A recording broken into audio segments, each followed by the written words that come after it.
என்னடா இது இத்ததுக்குடா எத்தாந்த அது காஞ்ச பீடா அப்போ போய் கை கை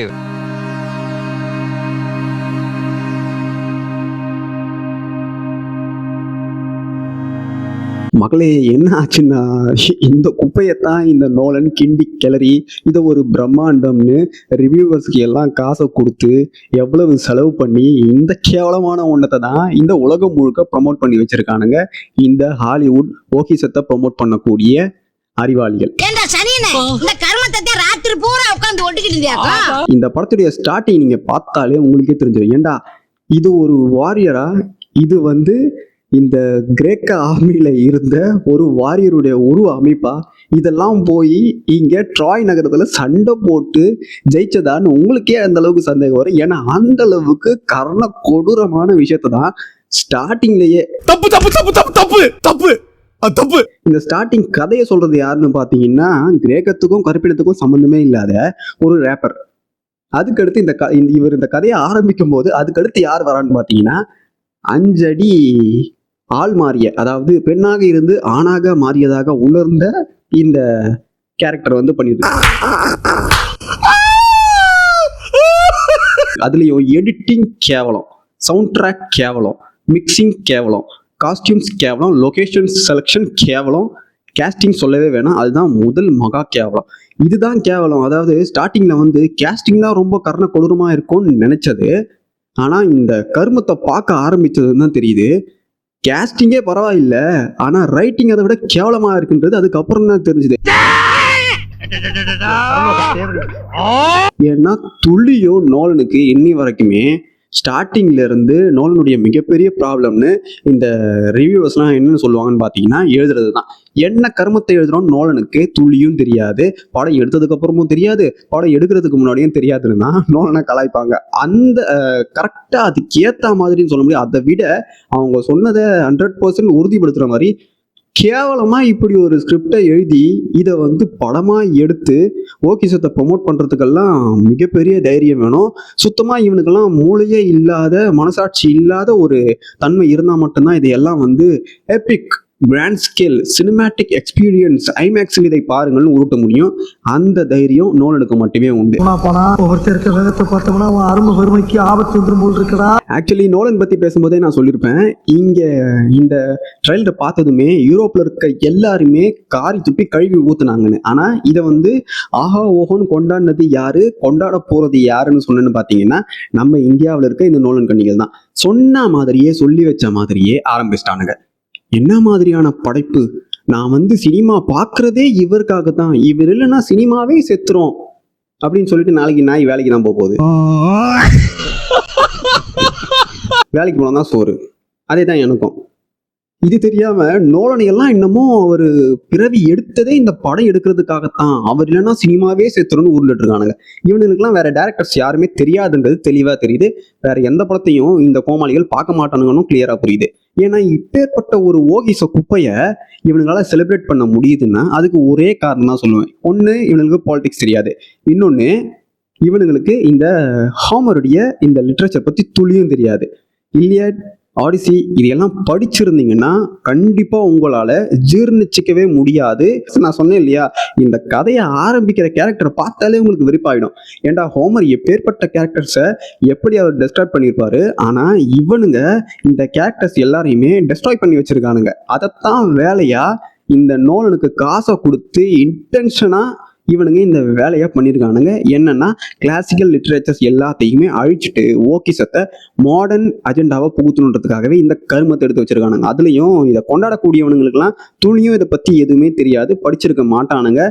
இந்த கேரக்டர்ஸ்லாம் எப்படி அதுல இருக்கு, எப்படி அதை ரெப்ரசென்ட் பண்ணணும்னு நோலனுக்கு துளியும் தெரியல. ஏன்னா நோலனை பொறுத்த வரைக்கும் இந்த மாதிரியான விஷயத்துக்கு நோலன் லாய்க்கே கிடையாது.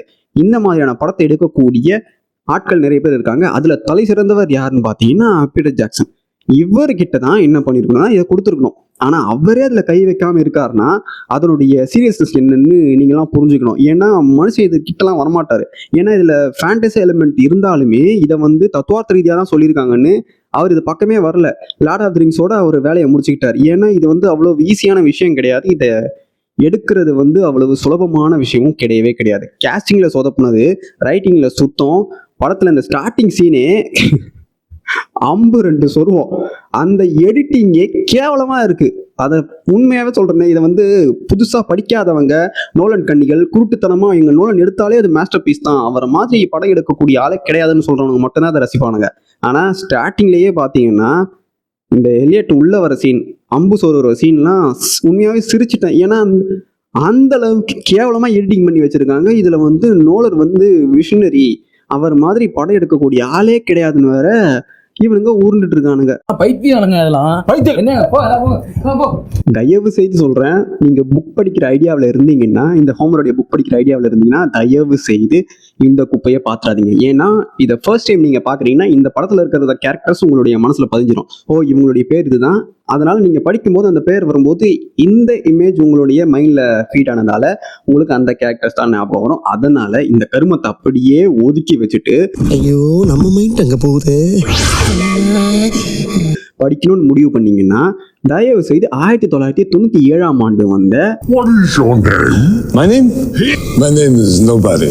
டிவி மினி சீரிஸ் பாருங்க. அதுல அவ்வளவு அழகா இந்த ஓகிச குப்பை எதுவுமே இல்லாம அவ்வளவு சூப்பரா அதை வந்து நமக்கு அவுட்புட்டா கொடுத்துருப்பாங்க. இந்த ஹோமர் லிட்ரேச்சரை அப்படியே எடுத்து எந்த வித ஓகிஸ் அஜெண்டாவும் இல்லாம, அதே மாதிரி இல்ல நாங்க மாடர்னா பார்க்கணும் அப்படின்னு நினைச்சீங்கன்னா இந்த ரிட்டர்ன் இருக்கும் 2024 வந்த அந்த ரிட்டர்ன், அந்த படத்தை பாருங்க.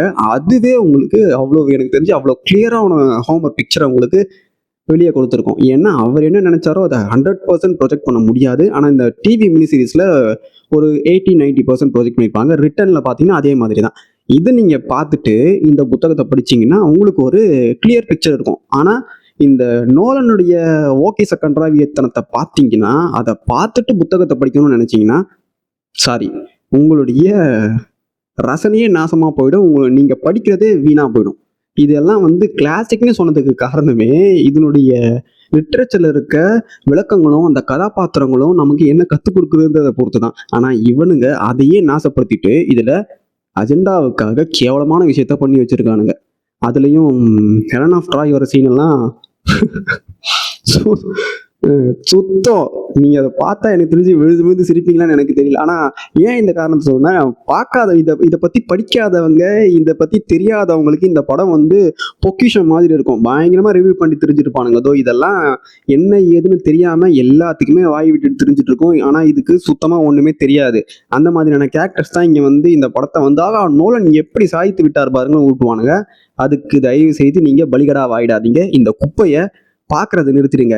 இதை நீங்க பார்த்து ஆதரிச்சிங்கன்னா நம்மளுடைய தமிழ் வரலாற்றை எப்படி 1001 பொன்னியின் செல்வன் மாதிரி குப்பைகளோட இணைச்சி சிதைச்சாங்களோ அதே மாதிரி தான் இந்த ஆடிசி படத்துலையும் பண்ணியிருக்காங்க.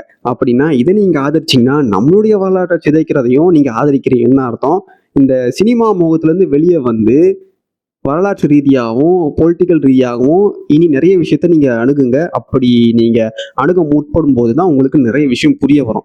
அதனாலேயே இந்த நோலன் மாதிரியான ஓகிசத்தை ப்ரொமோட் பண்ணக்கூடிய கேவலவாதிகள் இங்க இன்னும் வாழ்ந்துட்டு இருக்கானுங்க. அதுலயும் பாருங்க, ஹாலிவுட்ல இதுதான் வேலையா இருப்பானுங்க. நோலனுடைய டவுன்ஃபால் ஸ்டார்ட் ஆனது இன்ட்ரெஸ்டெல்லாம் அப்புறம் தான். இது நோலனுடைய டவுன்ஃபாலுடைய கடைசி அத்தியாயம். நிறைய பேர் சொல்லுவாங்க இது பயங்கரமா கலெக்ஷன் வேணும். கலெக்ஷன் மேட்டர் கிடையாது தற்குறிகளா. இதுல வந்து அவன் என்ன மாதிரியான விஷயத்த வெளிக்கொண்டு வரான், என்ன மாதிரியான விஷயத்த நமக்கு அவன் சொல்லித்தரான், அதுதான் முக்கியம். ஆனா இதுல பாத்தீங்கன்னா நோலன் முழுக்க 250 மில்லியன் ஓகிசத்தை நமக்கு சொருக பார்த்துருக்காரு. அதை இங்க இருக்க யூரோப்பிய மக்கள் ரிஜெக்ட் பண்ணிட்டாங்க. ஆனா இந்தியாவில் இருக்க இந்த மெக்காலய கல்வி முறை கோமாளிகள் மட்டும் இதை ஆக ஓஹோன்னு கொண்டாடி இருக்கானுங்க. ஆனா அதுலயும் சில பேர் இதெல்லாம் தாண்டி பார்க்கக்கூடிய புத்திசாலிகள் இருக்க தான் செய்யறாங்க. அவங்க இந்த படத்தை ரிஜெக்ட் தான் பண்ணியிருக்காங்க. அதையும் தாண்டி இதை ஒரு குப்பைன்னு தெளிவாக பேச ஆரம்பிச்சிட்டாங்க. ஆனால் இன்னும் இதை வந்து தீவிரமா இது மாதிரியான குப்பைகள் இன்னும் எதிர்காலத்தில் வரக்கூடாதுன்னு நாம விரும்பினா இது மாதிரியான குப்பைகளை என்ன பண்ணணும்னா ஆரம்பத்திலேயே ரிஜெக்ட் பண்ணாதான், நார்மலைஸ் பண்ணாம இருந்தாதான் இது மாதிரியான குப்பைகள் வராது. இல்லை இதை வந்து ஆஹா ஓஹோன்னு சொன்னோம்னா நம்மளுடைய இந்தியா வந்து மிகப்பெரிய மார்க்கெட்.